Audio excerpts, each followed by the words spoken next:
আচ্ছা ঠিক আছে, তোমাদের কথাই সত্যি হোক। এই পেঁপের বীজই তোমাদের ভাগ্য বদলে দিক।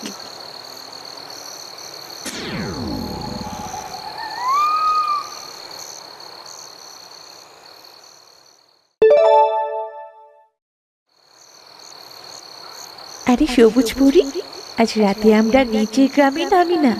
সারা জীবনে তো পরিরাজ্যই কাটিয়ে দিলাম, নিচে গিয়ে একটু মানুষের রাজ্যটা ঘুরে দেখব।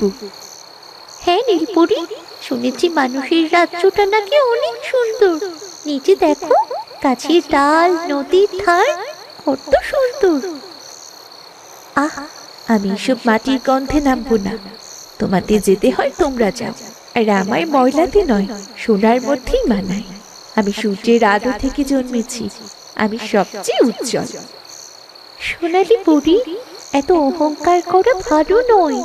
অহংকার করলে কিন্তু একদিন আলো নিভে যায়। আমার আলো কোনো দিন নিভবে না। আমার কাছে এত আলো আছে যেটা আমি গোটা পৃথিবীটাকে ঝলমল করতে পারবো। সোনালি পরি, একটা কথা সব সময় মাথায় রেখো, অহংকারই পতনের মূল। আচ্ছা, আর জ্ঞান দিও না তো। চলো, আমিও যাচ্ছি তোমাদের সঙ্গে।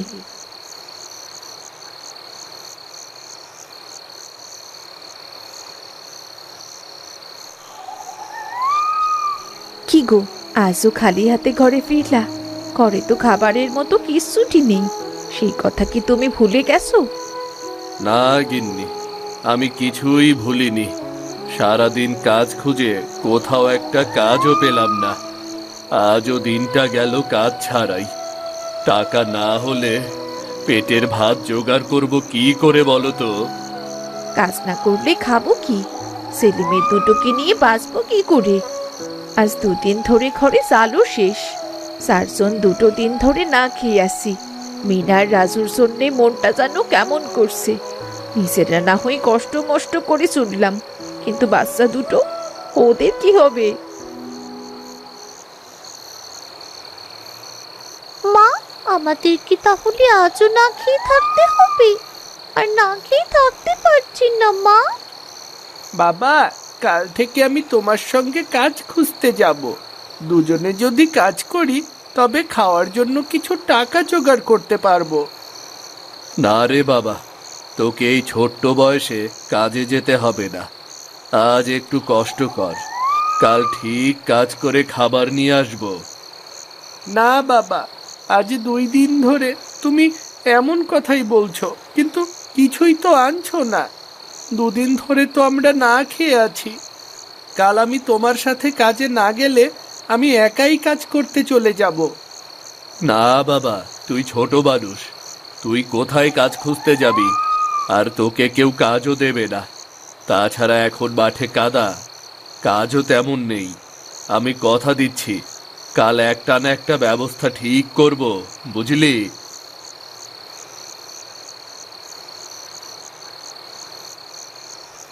আরে সবুজ, দেখো, এই চালের নিচে যে মানুষগুলো থাকে, ওদের কি অবস্থা!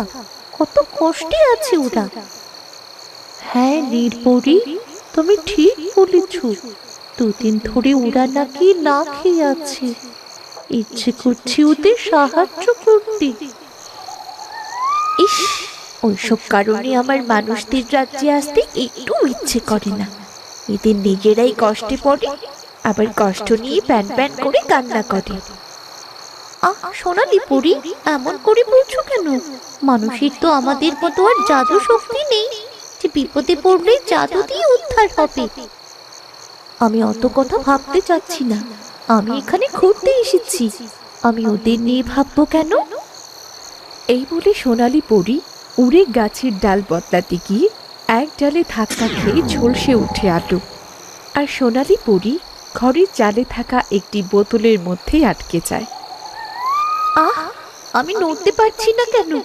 আমাকে সাহায্য করো, আমার খুব কষ্ট হচ্ছে। সাহায্য করো আমাকে। এই, তোমরা শুনতে পাচ্ছ না? সাহায্য করো। আরে সোনালি পরি, তুমি কোথা থেকে কথা বলছো? তুমি কোথায় কষ্ট পাচ্ছ? তুমি কোথায় গেলে? নীলপরি, আমি বোতলের মধ্যে আটকে গেছি। আমাকে সাহায্য করো, আমি তো নড়াচড়াও করতে পারছি না। আরে, আমরা তো কোথাও তোমাকে দেখতে পাচ্ছি না। তুমি কোথায় সোনালী পরী? তোমার জাদু শক্তি দিয়ে নিজেকে আলোকিত করো। আমি গাছের ডালে ধাক্কা খেয়ে দুর্বল হয়ে পড়েছি। আমার কোনো শক্তি কাজ করছে না, আমার আলো নিভে যাচ্ছে। সোনালী পরী, নিজেকে শান্ত করো, নিজের জাদু শক্তি কাজে লাগানোর চেষ্টা করো। সোনালী পরী, সোনালী পরী, তুমি কোথায়? সাড়া দাও। আরে, সোনালী পরী তো সাড়াই দিচ্ছে না। আরে, রাতও তো শেষের পথে, আমাদের তো এখন রাজ্যে ফিরতে হবে। কিন্তু সোনালী পরীকে ছাড়া আমরা ফিরবো কি করে? এখন তো আর কিছুই করার নেই, চলো আমরা ফিরে যাই। কাল রাতে আবার পৃথিবীতে আসবো সোনালী পরীকে খোঁজার জন্যে। এরপর সবুজ ও বেগুনি পরী পরী রাজ্যে ফিরে যায়। এইদিকে সোনালী পরী একা পড়ে থাকে চালের ফাঁকে বোতলের মধ্যে। এভাবেই রাত কেটে যায়।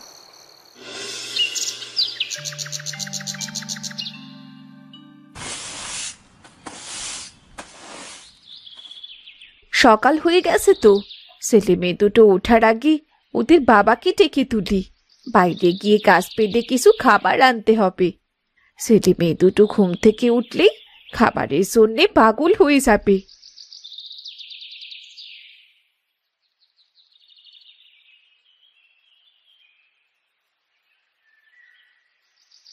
কি গো, ওঠো, সকাল হয়ে গেছে, কাজে যাবে না? আরে, তোমার গাছে জ্বরে পুড়ে যাচ্ছে। হ্যাঁ গিন্নি, কাল রাত থেকেই গাটা গরম ছিল, আর এখন তো গায়ে খুব জ্বর এসে গেছে। আরে আরে, এই জ্বর গায়ে আবার উঠে দাঁড়ালে কেন? গিন্নি, দেখি বাইরে গিয়ে কোনো কাজ পাই কিনা।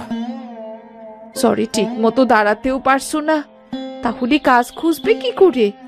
আর কাজই বা করবে কি করে? না পারলেও তো করতে হবে। কাল বাচ্চা দুটোকে কথা দিয়েছি, আজ ওদের মুখে যে করেই হোক খাবার তুলে দেব। আজ আমাকে বাইরে যেতেই হবে। না না, এই শরীর নিয়ে আমি তোমায় বাইরে যেতে দেব না। না না গিন্নি, তুমি আমাকে বাধা দিও না। রামুদের কথার আওয়াজ শুনে ছোট্ট পরীর ঘুম ভেঙে যায়। রামুদের কথা শুনে পরীর খুব দয়া হয়। সে চালের ফাঁক দিয়ে তাকিয়ে নিচের দৃশ্য দেখে। সোনালী পরীর চোখে জল চলে আসে। এরা এত কষ্ট করে বাঁচে। আমার যখন শক্তি চলে যায় তখন আমিও বুঝতে পেরেছি ক্ষমতা ছাড়া মানুষ কত অসহায়। অথচ গর্ভে আমি অন্ধ ছিলাম। আমি এদের সাহায্য করতে পারি, দেখি আমার শক্তি ফিরল কিনা।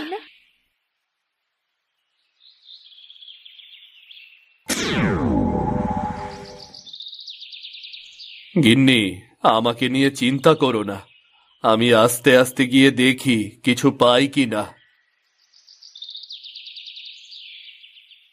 রামু এক পা দুপা বাড়াতে খাবার ভর্তি ঝুড়িটা তার চোখে পড়ল। আরে, আমাদের উঠানে এক ঝুড়ি খাবার কোথা থেকে আসলো? গিন্নি, ও গিন্নি, তাড়াতাড়ি বাইরে এসো। আরে, জ্বর গায়ে কি লোকটা পড়ে গেল নাকি?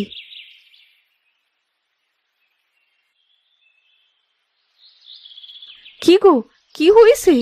অমন করে চিৎকার কেন করলে? দেখো গিন্নি, কত খাবার, চাল ডাল তেল লবণ ফল মূল, এগুলো ভর্তি একটি ঝুড়ি কে যেন আমাদের উঠানে রেখে গেছে গো। হে কি কাণ্ড গো, এক ঝুড়ি ভর্তি খাবার দাবার কে রেখে গেল? ওগো সৃষ্টিকর্তা, তুমি আমাদের মুখ তুলে চেয়েছো।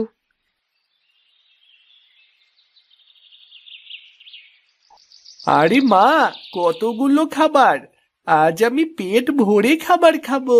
কি মজা, কি মজা! মা, এত খাবার কোথায় পেলি? জানি না রে মা, কে যেন রেখে গেছে।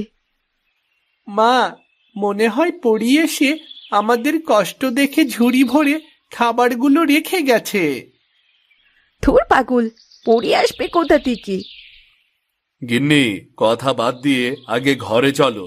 খাবার দেখে তো খিদে 10 গুণ বেড়ে গেল। হ্যাঁ মা, বাবা একদম ঠিক কথা বলেছে। চলো মা, পেট ভরে খাবার খেয়ে নেই, পরে ভাববো খাবারগুলো কে দিল। আচ্ছা ঠিক আছে, চল।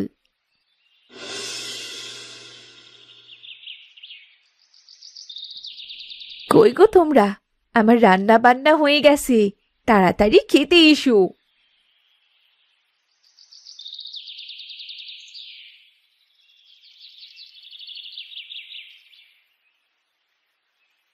আহ মা, জানটা জুড়িয়ে গেল। আজ কতদিন পরে পেট ভরে খাবার খেলাম। মা, আজ খুব ভালো লেগেছে, পেটটা একেবারে ভরে গেছে মা। তোমাদের এমন পেট ভরে খেতে দিতে পেরে আমারও খুব আনন্দ লাগছে। না জানি ঝুড়ি ভর্তি খাবার কে রেখে গেছে। সে যেই হোক না কেন, সৃষ্টিকর্তা তার মঙ্গল করুন। ওদের আনন্দ দেখে খুব ভালো লাগছে। আমি আগে কখনো জানতামই না যে পরের উপকার করলে মনে এত শান্তি লাগে।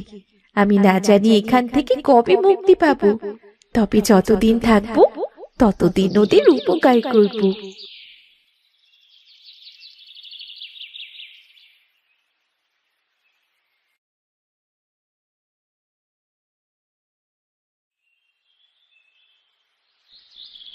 মিনা, রাজু নে, পাকা পেঁপে খা। আরে মা, পেট তো ভরে আছে, আবার পেঁপে কোথায় রাখবো? আরে বাবা, খা। আজ সৃষ্টিকর্তা আমাদের পেট ভরে খেতে দিয়েছে। খা বাবা, খা খা। হ্যাঁ রে রাজু, পাকা পেঁপে খেতে খুব মজা লাগে। হোগো, আমাদের উঠোনটা পড়েই তো থাকে। চলো না, এই পাকা পেঁপের বীজগুলোর সারা উঠোনে পুঁতে দিই। গিন্নি, কথাটা তুমি মন্দ বলনি। এই পেঁপে আমাদের জীবনের আশীর্বাদ হয়ে এসেছে গো। হয়তো একদিন এই পেঁপেই আমাদের ভাগ্য বদলে দেবে। কিন্তু বাবা, এই বীজ থেকে কবে চারা বের হবে, আর কবেই বা আমাদের ভাগ্য বদলাবে? হবে হবে, নির্দিষ্ট সময়ে সব হবে। আগে আমরা বীজ তো লাগাই। মিনা, যা, রান্নাঘর থেকে পেঁপের বীজগুলো নিয়ে আয়।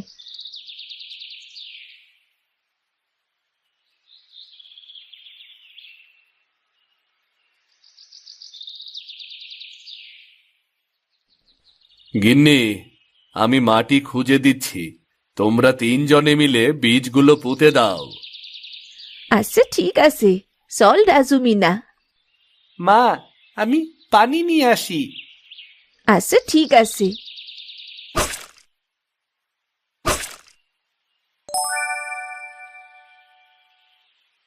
গিন্নি, বেশ তো বেলা হয়ে গেছে, আজ আর কাজে যাব না, কাল না হয় যাব। হ্যাঁ গো হ্যাঁ, আর কাজ করতে যেতে হবে না।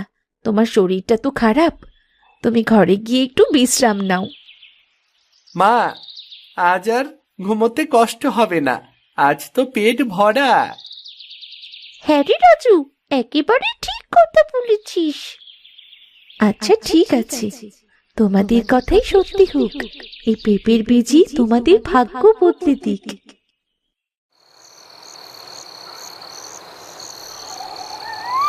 আচ্ছা ঠিক আছে, তোমাদের কথাই সত্যি হোক। এই পেঁপের বীজই তোমাদের ভাগ্য বদলে দিক।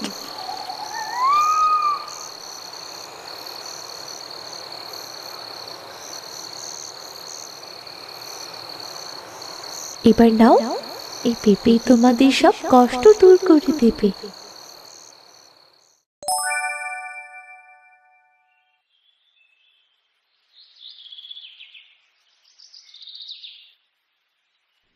কই গো, কোথায় গেলে তোমরা?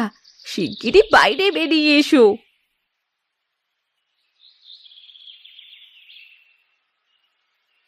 আরে মা, আমাদের উঠানে এত বড় বড় পেঁপে গাছ কোথা থেকে আসলো?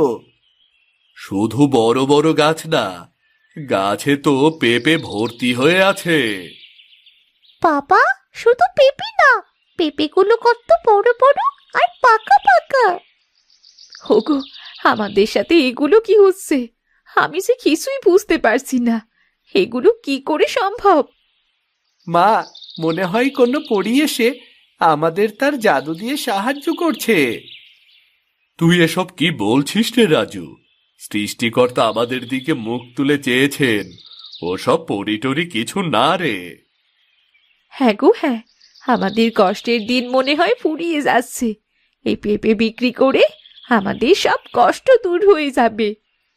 হ্যাঁ গিন্নি, পাকা পেঁপে বাজারে অনেক দামে বিক্রি হয়। গিন্নি, ঘর থেকে দুটো ঝুড়ি আনো, গাছ থেকে পেঁপে পেড়ে বাজারে বিক্রি করে আসি গো। হ্যাঁ গো, তোমরা সাবধানে পেঁপেগুলো পারতে লাগো, আমি ছুরি নিয়ে আসছি। ঠিক আছে, ঠিক আছে।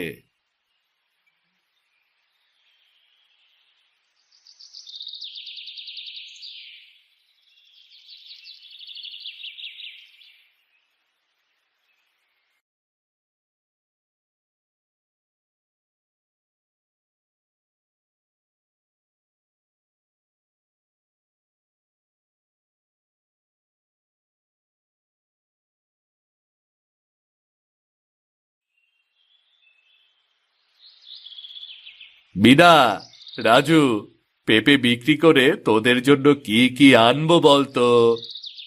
বাবা, আমাদের জন্য মজার মজার খাবার আনবে।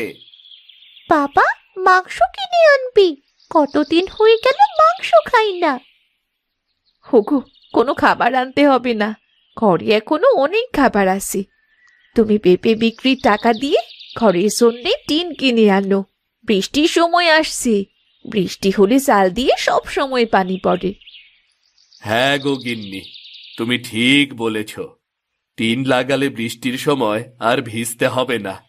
চালের ওপর অনেক পাতা জমেছে, তাহলে চলো সবাই মিলে চালটা পরিষ্কার করি। ঠিক আছে, চলো।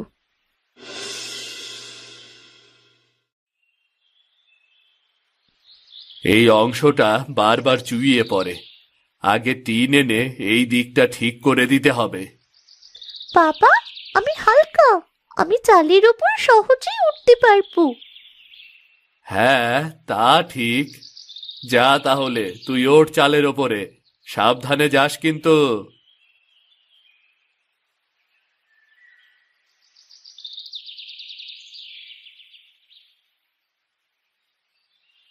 মা, বাবা, এখানে ছোট্ট বোতলের মধ্যে কিছু একটা আছে, আর বোতলের ভেতরে আলো জ্বলছে। কি বলছিস কি? বোতলের মধ্যে আবার কিসের আলো জ্বলবে? দেখি তো। বিনা বোতলটা নাড়তেই বোতলের মুখ খুলে গেল, আর চারিদিক আলো ছড়িয়ে পড়ল। সোনালি পরী মুক্ত হয়ে দাঁড়িয়ে তার ডানা দুটি মেলে দিল। আহ, আমি আমি মুক্ত। মা গো মা, কে তুমি? ভয় পেও না, আমি তোমাদের ঘরের চালে সোনালি পরী। ভুল করে বোতলে বন্দি হয়ে গিয়েছিলাম, আজ তোমার জন্য মুক্তি পেলাম। খোলা বাতাসে নিজের ডানা মেলতে পারলাম। পরী, তুমি সত্যি আসো নাকি নাকি স্বপ্ন দেখছি? স্বপ্ন না, আমি সত্যি। তার মানে সোনালি পরী, তুমি আড়াল থেকে আমাদের সাহায্য করছিলে? হ্যাঁ, আমি তোমাদের কষ্ট দেখেছি, তাই তোমাদের সাহায্য করেছি। কি বলেছিলাম না মা, পরী আমাদের সাহায্য করছে? কিন্তু তোমরা তো কেউ আমার কথা বিশ্বাসই করছিলে না। হ্যাঁ রাজু, তুমি ঠিক বলেছিলে। শোনো, এখন থেকে তোমাদের ঘরে আর কোনো অভাব আসবে না। তোমাদের পরিশ্রমী তোমাদের জীবন আলোকিত হবে, আর এই পেঁপে গাছগুলো সারা জীবন তোমাদের সাহায্য করবে। এই গাছের পেঁপে কখনো শেষ হবে না। সোনালি পরী, আমরা তোমার এই দয়া কোনো দিনও ভুলবো না। মনে রেখো, অহংকার আলোকে নিভিয়ে দেয়, আর ভালোবাসা ভালোবাসা আলোকে চিরকাল জ্বালিয়ে রাখে। সবসময় অসহায়কে সাহায্য করবে। আজ আমি আসি তবে। সোনালি পরি হাসে আর তারপর ধীরে ধীরে উড়ে চলে যায়। চালের ওপর এক টুকরো সোনালি আলো রয়ে যায়, যা চাঁদের আলোয় ঝিকিমিকি করে। গাছের পেঁপে বিক্রি করে রামুদের সব অভাব দূর হয়ে যায়, আর এরপর থেকে রামুরা সুখে শান্তিতে বসবাস করতে থাকে।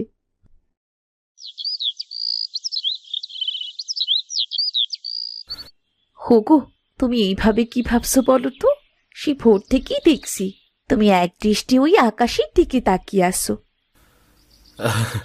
জানো মিথিলা, আমি গত রাতে আবার সেই স্বপ্নটা দেখেছি। দেখলাম একটা সাদা ঘোড়া মেঘের ভেতর দিয়ে উঠছে, আর আমি তার পিঠে বসে আছি। আর নিচে দেখি আমাদের পুরো গ্রামটা ছোট্ট সাজানো ফুলের বাগানের মতো লাগছে। তুমি স্বপ্ন নিয়ে এত ভাবছো কেন বলো তো? স্বপ্ন তো স্বপ্নই হয়। চাষের কাজটা ঠিক মতো করো, তবেই ঘরে ভাত জুটবে। ওসব রূপকথার গল্প। স্বপ্ন আমাদের মতো মানুষদের জন্যে না, বুঝলে? জানি গিন্নি, জানি। তবুও কেন জানি মনে হয় ওই ঘোড়াটা যেন আমায় ডাকছে। তার চোখ দুটোর ভাষা যেন আমি বুঝতে পারছিলাম, যেন সে বলছিল, এসো আমার সাথে চলো, তোমাকে নিয়ে মেঘের রাজ্য থেকে ঘুরে আসি। আকাশে ঘুরে আর তোমার কি লাভ হবে বলো? আমাদের তো মাটিতে সংসার, আর আমি আছি, আমাদের রানী আছে।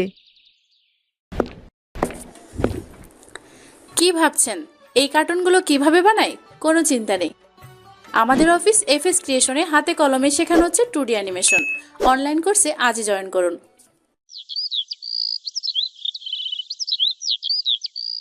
মা, বাবা একদিন সত্যি আকাশে উঠবে? তোর বাবা কিভাবে উড়বে রে মা? মানুষ কি আর পাখি নাকি? বাবা তো বলে সে মেঘের মধ্যে জাদুর ঘোড়া দেখেছি। আমি জানি সেই ঘোড়া সত্যি আছে। আহ, তুই দেখছি ঠিক তোর বাবার মতোই হয়েছিস। দুজনেই স্বপ্নেই জগতে বাস করিস।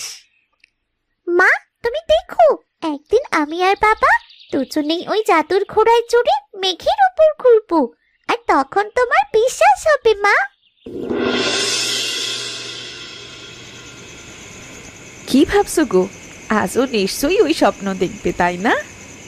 জানি না মিথিলা, কিন্তু আজ ঘোড়াটা যেন আমার আরো কাছে আছে মনে হচ্ছে। মনে হচ্ছে আজ সে আমায় সত্যিই নিতে আসবে। হোগো হোগো, এইসব বলো না।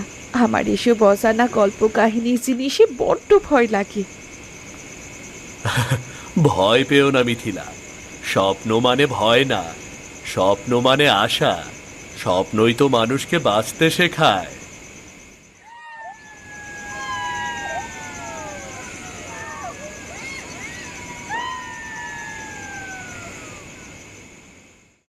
সিধু, তোমার যাত্রা শুরু হয়েছে। আমি প্রস্তুত। তোমার যেখানে ইচ্ছা আমাকে নিয়ে যাও। আমি তোমার সাথে মেঘের রাজ্যে হারিয়ে যেতে চাই।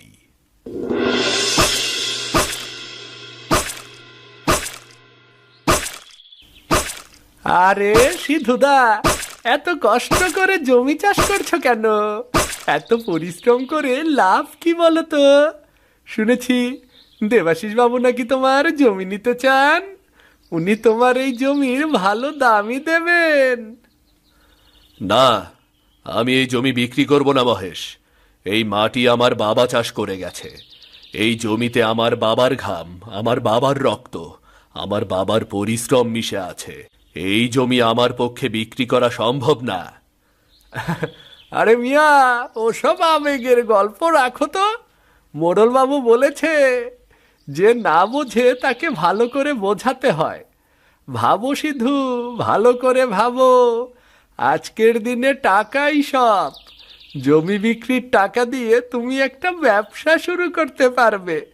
এই ক্ষেতে রোদ বৃষ্টির মধ্যে তোমাকে আর কষ্ট করতে হবে না।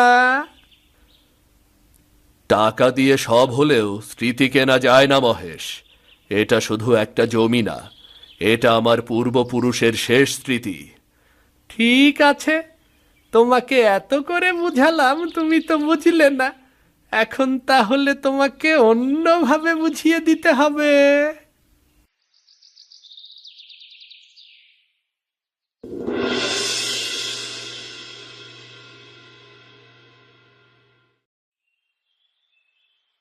কি খবর মহেশ? আজ না তোমার সিধুর সঙ্গে কথা বলার কথা ছিল? ওর সঙ্গে কথা বলেছো? হ্যাঁ বাবু, বলেছি, কিন্তু সে বড্ড একগুঁয়ে। বলে জমি নাকি তার প্রাণের সমান, ওই জমি সে কিছুতেই বেচবে না। প্রাণের সমান? তাহলে তোর প্রাণটাই আগে নিতে হবে। সিধুর ওই জমি ছাড়া আমার নতুন রাস্তা হবে না, বুঝেছ মহেশ? বাবু, আপনি যা বলবেন আমি তাই করব। তবে আমাদের সাবধান থাকতে হবে, গ্রামের লোক জানলে খুবই ঝামেলা হবে। আরে মিয়া, আমি থাকতে তোমার ভয় কিসের? আমি এই গ্রামের মোড়ল, আইন তো আমার পকেটে থাকে। তুমি শুধু কাজটা নিঃশব্দে করো, বাকিটা আমি দেখব। ঠিক আছে বাবু, তাই হবে। আর শোনো, বেশি দেরি করার দরকার নেই। তাহলে কাল রাতেই কাজটা সেরে ফেলো। ওকে রাতে একা পেলেই শেষ করে দাও। কত বড় সাহস আমার কথার অবাধ্য হয়! বুঝেছি বাবু, বুঝেছি। এমন ভাবে কাজটা করতে হবে যেন সাপও মরে আবার লাঠিও না ভাঙে।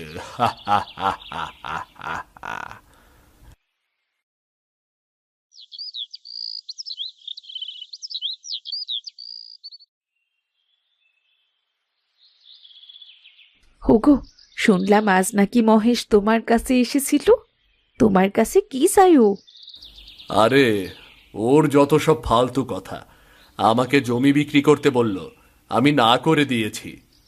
ওদের সঙ্গে কিন্তু এত ঝামেলা করো না। মোড়ল বাবু আর মহেশ কিন্তু মোটেই ভালো মানুষ না। আরে, তুমি ভয় পেও না তো। আমি মাটির মানুষ। মাটির সঙ্গে অন্যায় হলে আমি চুপ থাকবো না। সিধুরে, আমি বলি কি, দেবাশিস বাবুর সঙ্গে তোর বেশি কথা না বলাই ভালো রে। লোকটা চতুর, তার চোখে শুধু লোভ আর লোভ রে।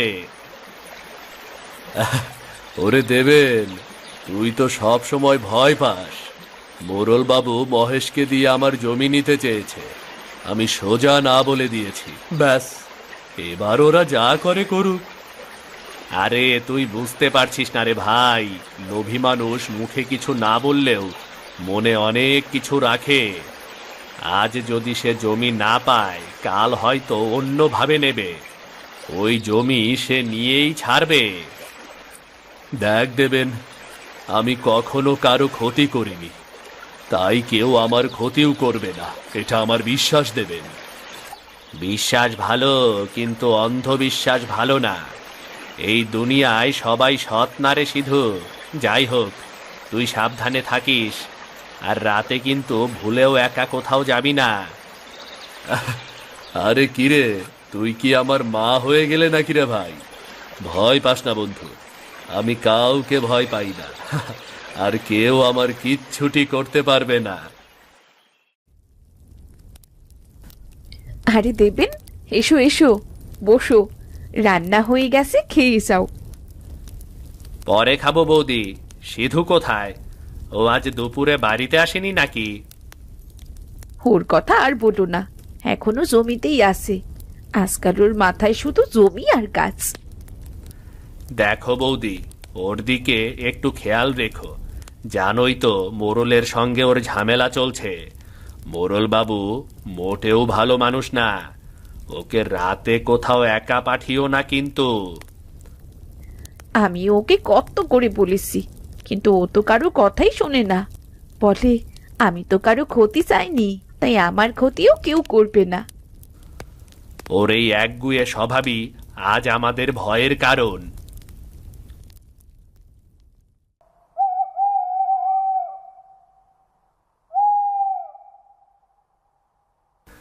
কি রে, এখনো তুই এখানে? দুপুরে তোর বাড়িতে গিয়েছিলাম, তোকে পেলাম না। আজ দুপুরে খেতেও যাসনি নাকি রে? কাজ করেই কুল পাচ্ছি না, খাওয়ার সময় কই। তোর তো খালি কাজ আর কাজ। দেখ, মেঘ কেমন ঘন হচ্ছে। আমার মনে হয় ঝড় আসবে, শুধু আকাশে নয়, মাটিতেও রে। আরে বাহ, তুই তো দেখছি কবি হয়ে যাচ্ছিস রে। ওসব ভাবিস না তো, যা হবে ঠিকই হবে। আমি শুধু চাই তুই ভালো থাক রে ভাই। এই গ্রামে তোর মতো মানুষের খুবই দরকার। ভয় পাস না বন্ধু, আমি যদি সত্যি এই মাটির মানুষ হয়ে থাকি, তবে এই মাটি আমার রক্ষা করবে রে।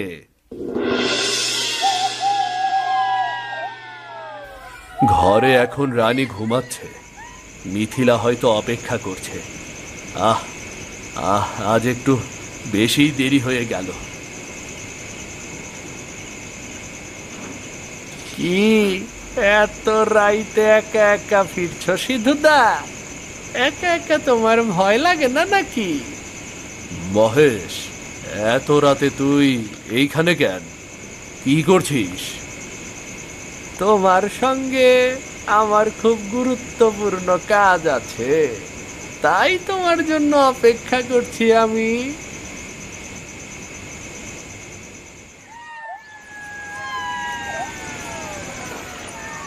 আমি তো তোকে অনেক দিন ধরে ভদ্রভাবে বলেছি শুধু, জমিটা দে, ভালো দাম পাবি, কিন্তু তুই বুঝলি না। এখন তোকে আর দাম দেওয়া লাগবে না রে, এইবার জমিটা ফ্রিতেই আমার হবে। ওই জমি আমার বাবার আশীর্বাদ, ওখানে আমার ঘাম, আমার পরিশ্রম। তোমরা ওই জমি আমার কাছ থেকে কেড়ে নেবে? আরে দাদা, অনেক বড় বড় কথা শিখে গেছো দেখছি। বাঁচাও, বাঁচাও, কেউ আছো? বাঁচাও, বাঁচাও! চিৎকার করে কোনো লাভ নেই, এই পথে আজ কেউ যাবে না। তোমরা যা করছো, একদিন ঠিক এর বিচার হবে। আকাশেরও চোখ আছে। তাহলে সেই আকাশকেই বলো যেন তোমাকে রক্ষা করে।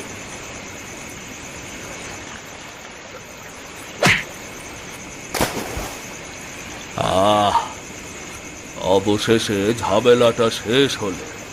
ওকে এখনই এই নদীর জলে ফেলে দাও।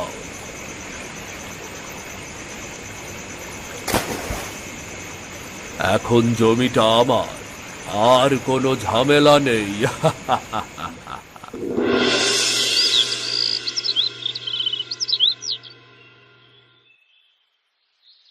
সারাটা রাত কেটে গেল, সিধু তো এখনো বাড়ি ফিরল না।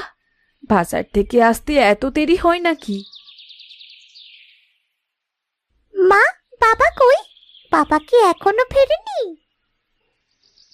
না রে মা, হয়তো কোথাও কারোর সঙ্গে গুরুত্বপূর্ণ কথা বলেছে। তুই উঠে খেয়ে নে মা, আমি তোর খাবার দিচ্ছি এক্ষুনি। না মা, একা একা খেতে মন চায় না, বাবা আসলে তবেই একসাথে খাবো। তুই চিন্তা করিস না তো, তোর বাবা কেমন মানুষ জানিস তো, সব সময় কাজে দেরি করে। একটু দেরি হলেও ঠিক চলে আসবে, দেখিস।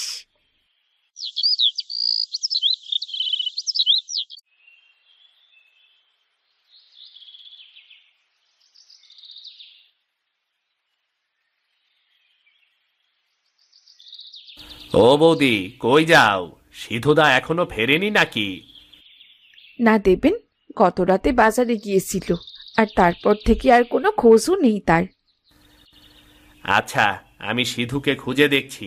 তুমি ঘরে যাও বৌদি, চিন্তা করো না, আমি আছি তো। চিন্তা কি আর সাথে করি? তোমার বন্ধু যা একগুঁয়ে, না জানি কোথায় কি করে বসে আছে। আহ, অত ভয় পেও না বৌদি, আমি যখন যাচ্ছি তখন কিছু একটা নিশ্চয় বোঝা যাবে গো।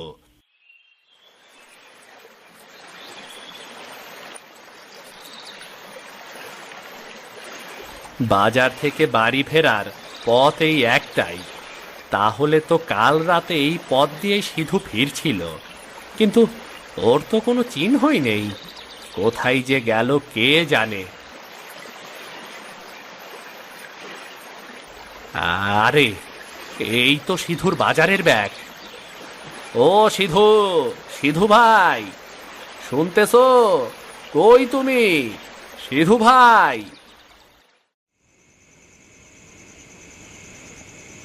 সিধুরে নদী গিলা নিছে বোধহয়, অনেক সময় এমন হয় সিধু নাই।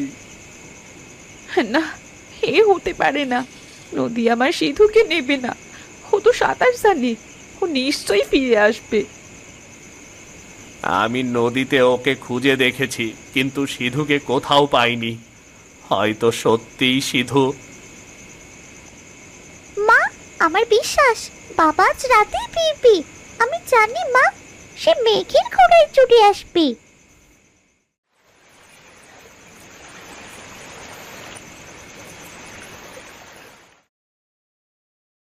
এ কি, এ কোথায় আমি?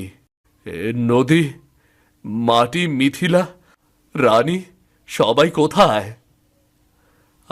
আরে তুমি, তুমি তো সেই ঘোড়া যে আমার স্বপ্নে আসতো।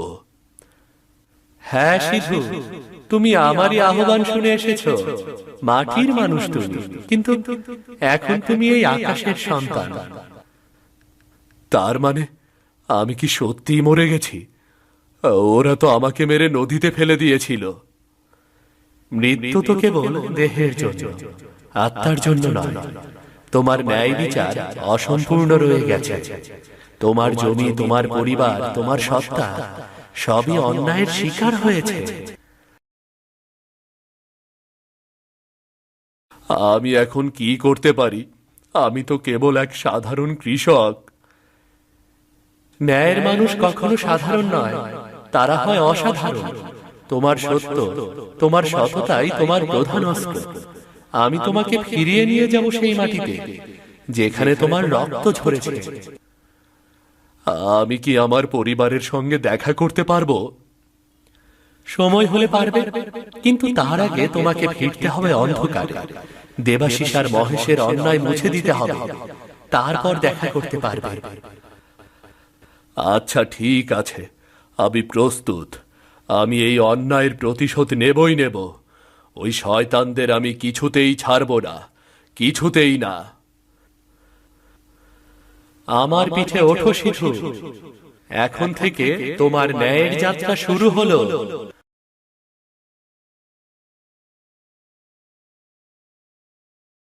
আমি ফিরব, আমার মাটি আর প্রিয় মানুষদের ন্যায়ের জন্য আমি ফিরব। সিধু, সময় এসেছে। অন্যায় যেখানে আছে সেখানেই বজ্র নামাতে হবে। অবশেষে আজ আমার মাটির ন্যায় ফিরে পাব। মহেশের পাপের হিসাব আজ শেষ হবে।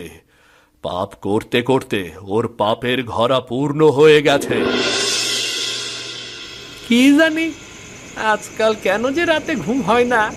কানে কানে যেন কেউ কিছু বলে, আমি আসছি, আমি আসছি। ধুত্তেরি, পাগলের মতো কি সব ভাবছি। আচ্ছা, নাকি সিধু আসছে? কে কে কে কে রে? ওইখানে কে? আরে, এটা কিভাবে সম্ভব? তুই তো মরে গেছিস। আমি নিজের হাতে তোর মৃতদেহ নদীতে ফেলে দিয়েছিলাম। তাহলে তুই আবার কিভাবে আসলি? আমার দেহ মরেছে, কিন্তু আমার আত্মা নয়। আমি ফিরে এসেছি আমার মাটির প্রতিশোধ নিতে। আমারে তুই ক্ষমা কর সিধু। আমি শুধু মোড়লের আদেশ মেনে এই কাজ করেছিলাম। এই সব মোড়ল বাবুর বুদ্ধি, যা করার সেই করতে বলেছিল। আমি তো শুধু অন্যায়কারীর চাকরও অন্যায়কারী মহেশ। আজ তোর পাপের জবাব এই মেঘ দেবে।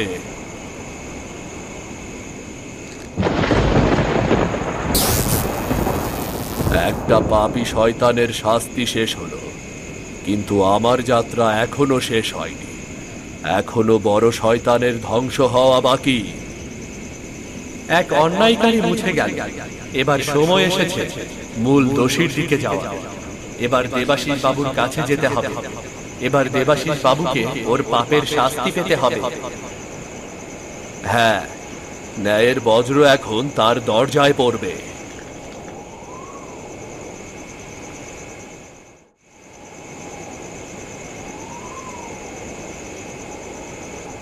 কে কে রে, কে ওখানে?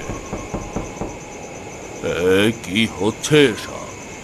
আর এই শব্দটা কিসের? যেন মেঘ কাঁপছে, আকাশ ভেঙে পড়ছে। কি তুই তুই তো মরে গেছিস। আমি তো শুধু তোর জমি নিতে চেয়েছিলাম, শান্তি করতে চেয়েছিলাম, কিন্তু এখন তো তোকে মেরেও শান্তি পেলাম না রে। এই দূর হ, দূর হ, দূর হ এখান থেকে, দূর হ। এবার তোর কঠিন শাস্তি হবে শয়তান মোড়ল। তোর লোভ যতদিন এই পবিত্র মাটির গন্ধ নষ্ট করবে, আমি ততদিন থাকব। আমি ততদিন তোর বিচার করতে আসব। আজ এই মাটি তোর বিচার চাইছে। তোর লোভ আর তোর পাপই আজ তোর ধ্বংসের কারণ হবে। আমাকে ক্ষমা করো সিধু, আমি ভাবতে পারিনি তোমার সঙ্গে এমন হবে। আমি তো শুধু জমি নিতে চেয়েছিলাম, তোমার জীবন নয়। আমাকে তুমি ক্ষমা করে দাও, শেষ একটা সুযোগ দাও, আমি তোমার জমি ফিরিয়ে দেব। যার হাতে নিরপরাধের রক্ত, তার বিচার আকাশ নিজেই করবে। বাঁচাও, কে আছো? আমাকে বাঁচাও, আমি ভুল করেছি, তোমাদের কাছে আমি ক্ষমা চাইছি। আমার কান্না যখন কেউ শোনেনি, তখন তোর কথাও, তোর কান্নাও কেউ শুনবে না।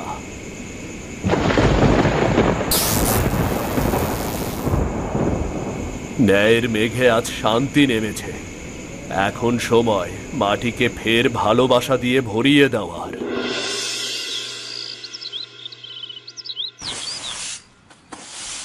মা, মা দেখো, আজ মেঘগুলোকে একদম ঘোড়ার মতো লাগছে।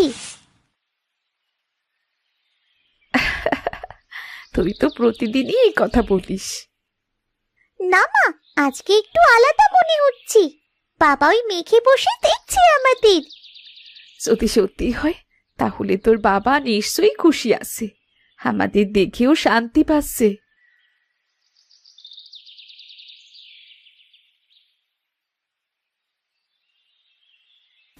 বৌদি, আজকাল গ্রামে অদ্ভুত কথা শোনা যাচ্ছে। কেউ বলছে রাতের আকাশে এক ঘোড়া উঠতে দেখেছে, আবার কেউ বলছে মাঝ রাতে নাকি নদীর ধারে সাদা আলো জ্বলে ওঠে। হয়তো ওটা অলৌকিক কিছু, আবার হয়তো ওটা সিধুর আত্মা। আমি ঠিক জানি না ওটা অলৌকিক কিনা, কিন্তু একটা জিনিস বুঝেছি, ন্যায়ের শ্বাস এই গ্রামে ফিরে এসেছে। মোড়লের দালান ধসে পড়েছে, আর মহেশ কোথাও যেন হারিয়ে গেছে। সিধু হয়তো নিজের মতো করে অন্যায়কে শেষ করেছে, কিন্তু আজ আমি বড্ড একা। তুমি একা নও বৌদি, আমি আছি, আর রানীও বড় হচ্ছে। তোমাদের জীবন আবার নতুন করে শুরু হবে, নতুন করে।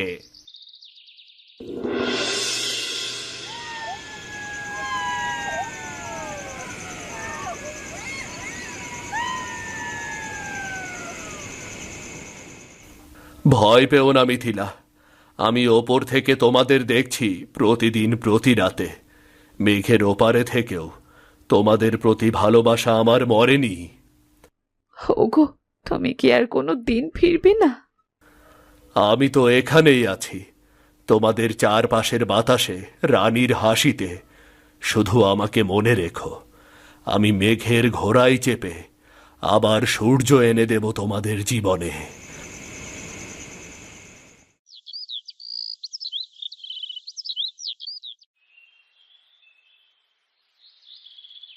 মা, মা দেখো, বাবা হাসছে।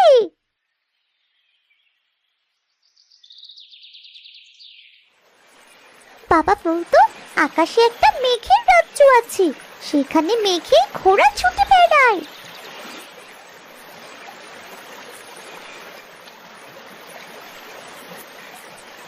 কি দেখছিস রে রানী? ওই মেঘটা দেখছি, দেখো না কাকা, ওটা একদম ঘোড়ার মতো লাগছে না? মনে হচ্ছে ওটা বাবার জাদুর ঘোড়া। হ্যাঁ, সত্যিই তো, হয়তো তোর বাবা এখন মেঘের মানুষ হয়ে গেছে রে। ও এখন আকাশের সন্তান। জানিস রানী, তোর বাবা যখন বেঁচে ছিল তখনও সে মাটির মানুষ হয়ে আকাশে স্বপ্ন দেখত। আজ সে সত্যিই ওই আকাশেরই অংশ রে। আমি জানি কাকা, বাবা বলেছিল স্বপ্ন বড় করলে নাকি আকাশও কাছে আসি। তাই তো, তুইও তোর স্বপ্ন ধরে রাখিস, বুঝলি? একদিন তুইও হয়তো তোর বাবার মতো আকাশ ছুঁয়ে ফেলবি রে। আমি একদিন জাদুর ঘোড়ায় চড়বো কাকা, মেঘের ভেতর দিয়ে উড়ে যাবো, আর বাবাকে বলবো, দেখো বাবা, আমি এসেছি। ভিডিওটি যদি আপনাদের ভালো লেগে থাকে তাহলে চ্যানেলটি সাবস্ক্রাইব করে দিন। লাইক আর কমেন্ট করতেও ভুলবেন না কিন্তু।